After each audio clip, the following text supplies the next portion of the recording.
All right, how's it going, everybody? Hopefully you like my setup I got going on. Okay, my mic is a little too far away. So as you can tell, I'm talking about hopefully those lights aren't distracting. I'll keep it a little bit lower. I'm talking about my final thoughts on the ketamine infusions. Final thoughts at least for now. If someone asks me questions, I'll be glad to answer them. I'm always active in my comments if you have any questions. But it's been 3 weeks since I had my 5th infusion, and I just want to,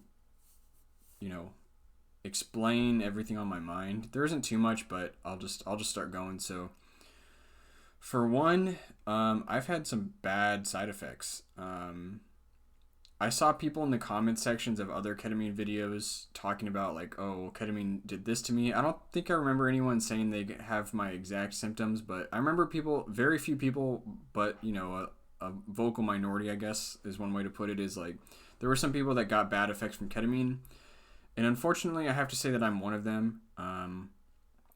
It was not the magic bullet as I was hoping it would be. I spent, let's just say $200 to $2,500, something like that, for 5 infusions.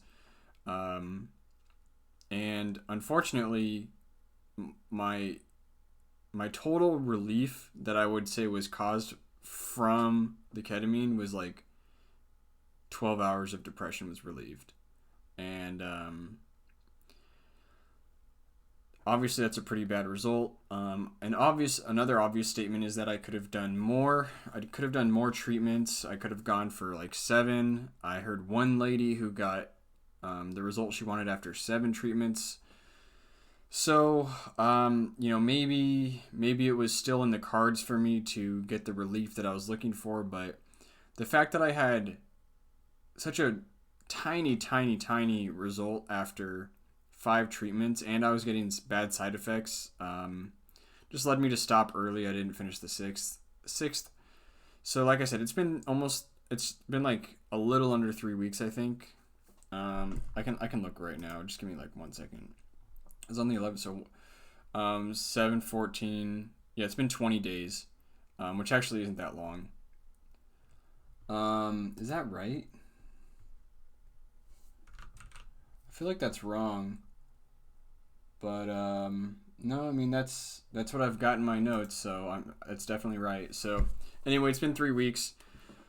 Nothing happened. I'm still the same amount of depressed. I'm still the same amount of just depressed. That was my main problem. But I've also had depersonalization my whole life, as far as I can remember, as far back as I can remember.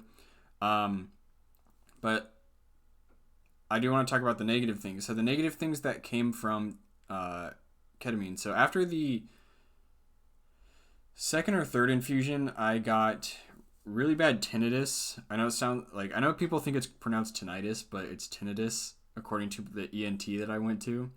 But I got really bad tinnitus the day after I woke. So I woke up the next day and I had really loud ringing in my right ear that lasted all day, and it never went away, and now it's just kind of there, really quiet. I'm really hoping it goes away.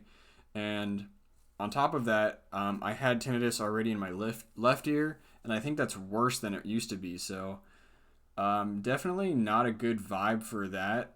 It's really uncommon, I think, but obviously that fucking sucks to not get relief and also get tinnitus.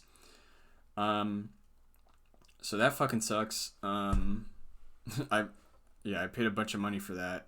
I paid $2,500 to not get relief and to acquire tinnitus. And now I'll talk about my second problem, which was anxiety. I think this is just something that people don't realize happens, because I've got another guy in my comment section saying that he's getting bad anxiety too.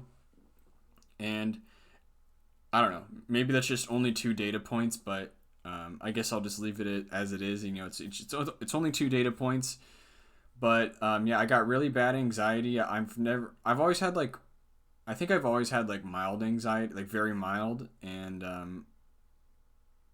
long story short, I got severe anxiety. Like, I'm talking 7 out of 10 from, I it's hard to remember because like my understanding of like depression and anxiety continues to grow, and I can't. It's possible that I've had anxiety my whole life or whatever and didn't realize it, and it was just like low level, just like baseline, always having anxiety. So it's hard to say if it's like it's gone back to where it was, or if I still have like remaining anxiety from the ketamine. But I think it's probably fair to say that if I still have the tinnitus and I still feel like I have more anxiety than normal, I probably still do have more anxiety than normal, and it's definitely from the ketamine. But that point aside, there is zero doubt in my mind that I got severe anxiety. Like I said, 7, 8 out of 10, like almost approaching panic attack level, and I would have that for. Some days it was only 12 hours from like my waking hours, and then like by nighttime it would kind of go away. But oftentimes it was as soon as I wake up, my heart is just pounding, and then by the time I'm like up and like doing things in my day, it would just be severe, and it would be almost unbearable. It would be to the point where I would like lay down and just like feel my heart in my throat just like pounding in my ears. Like, it was just so loud, and I was just trying to calm down and meditate, but I was like going for runs. It really sucked. But the gist of this video is just to say ketamine did not help me, unfortunately. I'm not saying you should not try ketamine. If you want to try ketamine and you can afford it, do it. Especially because so many people know after the first round or first infusion whether or not they're going to see results, because a lot of people do see results after the first round. But this is the possibility that you're in for. It works for a lot of people. It did not work for me, and it gave me bad side effects that suck. So I'm going to get off my soapbox. Hopefully the lights weren't too distracting. Good luck to everybody. Again, let me know in the comments if you have any questions, and well, good luck again.